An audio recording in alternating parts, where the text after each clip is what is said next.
Are you saying that I caused Ganesha's death, Amber? You nagged him all day.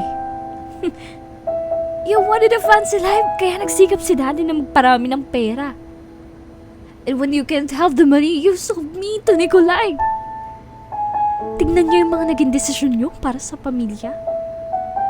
So desperate for money, Mommy. Kaya hindi na ako magtataka kung ikaw ang nagtulak kay Daddy na magpakamatay dahil lang sa mga pagtatalo niyo sa pera. And for sure, he wasn't really happy with you. He loved you so much, while I know you love someone else.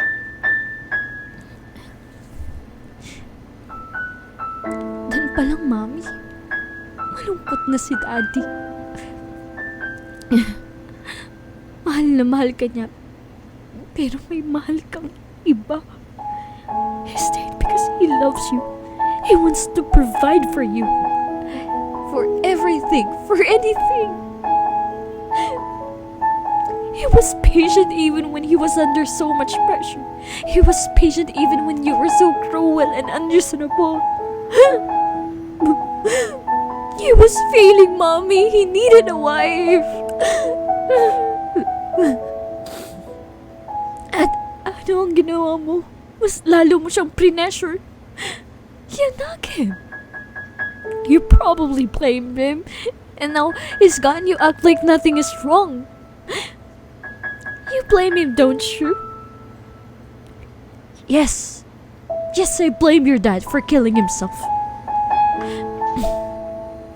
I hate that he did it. I hate that he had to do it, Amber. I wasn't a good wife. I wasn't a good mother. I wasn't a good person. And I hate him for choosing to die instead of putting up with me. Who would put up with you? He did. Siya lang. Siya lang ang kaya kong pagtiyagaan. Siya lang, Amber. Kaya, bakit hindi niya nalang hinayaan ang mga araw na ubusin ng buhay niya? Bakit kailangan pa niyang makialam? He was the only person in this world who understands me.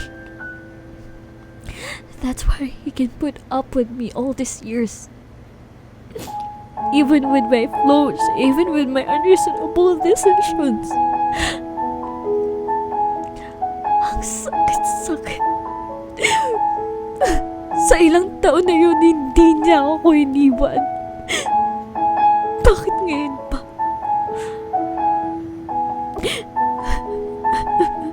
Sa mga panahong kailangan ko siya, nandyan siya lagi. Kaya bakit sa mga panahong kailangan niya ako, hindi niya ako binigyan ng pagkakataon na alagaan siya?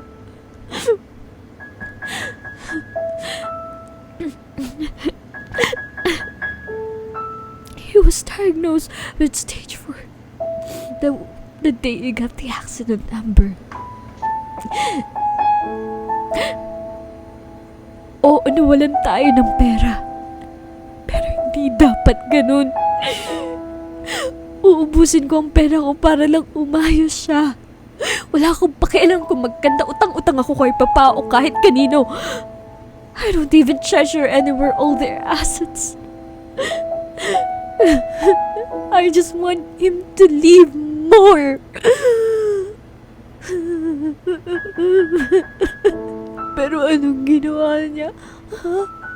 You didn't give me a chance to take care of him. You didn't give me a chance to be with him in his dark times. He chose to leave. Because he thinks it's better that way for me. For us. I can't believe him. I'm sorry, Mommy. I didn't know.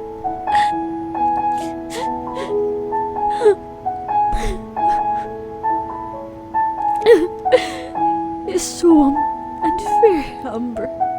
It's so unfair. I'm sorry, Mom. I'm sorry. I'm sorry. Siya na lang lagi ang mabait. Siya na lang lagi ang pasensyoso sa akin. Hindi niya ako binigyan ng pagkakataon na alagaan siya at magpasensya sa kanya. Mom, he's so unfair. He's so unfair.